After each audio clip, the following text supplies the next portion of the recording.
যাবো শিশির ভাই, সেটি হলো আজকে ছাত্র দলের যিনি ভিপি প্রার্থী ডাকসুর, উনি বলেছেন যে শিশির মন্দির হলো জামাত সমর্থিত একজন আইনজীবী, তিনি কেন এই রিটের বা এই মামলার আইনজীবী হলেন। তিনি ঢাকা বিশ্ববিদ্যালয়ের কাছে প্রশ্ন করেছেন। বিষয়টি কি আসলে আপনার কাছে কি জানতে চাই? আমি শুনেছি অনলাইনে সে ছোট ভাই মানুষ হয়তো ভুল করে বলে ফেলেছে, আমি মাইন্ড করি নাই। ছোট মানুষ কথাটা হয়তো বুঝতে পারেনি, তাই বলে ফেলেছে। এই জন্য ব্যক্তিগতভাবে আমি তার প্রতি একদম কোনো কিছু মনে করি না। ছোট মানুষের ছোট কথা বলেছে।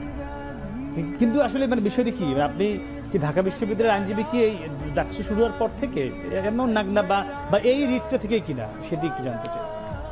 না না, আমি ঢাকা বিশ্ববিদ্যালয়ের আইনজীবী অনেক আগে থেকে। আমি ঢাকা বিশ্ববিদ্যালয়ের পক্ষ হয়ে অনেক মামলায় লড়ছি এবং অলমোস্ট সকল মামলায় আমরা বিজয়ী হয়েছি। এটা হয়তো এই ছোটো ভাই জানেন না, না জানার কারণে হয়তো তার মুখ দিয়ে কথাটা বেরিয়ে আসছে।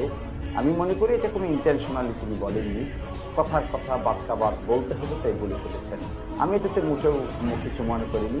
আমি মনে করেছি এটা মুখ ফসকে বের হয়ে আসছে, এর চেয়ে বেশি কিছু মনে করিনি। জি, আমরা আপনাদের আবার একটু জানতে চাই, এই যে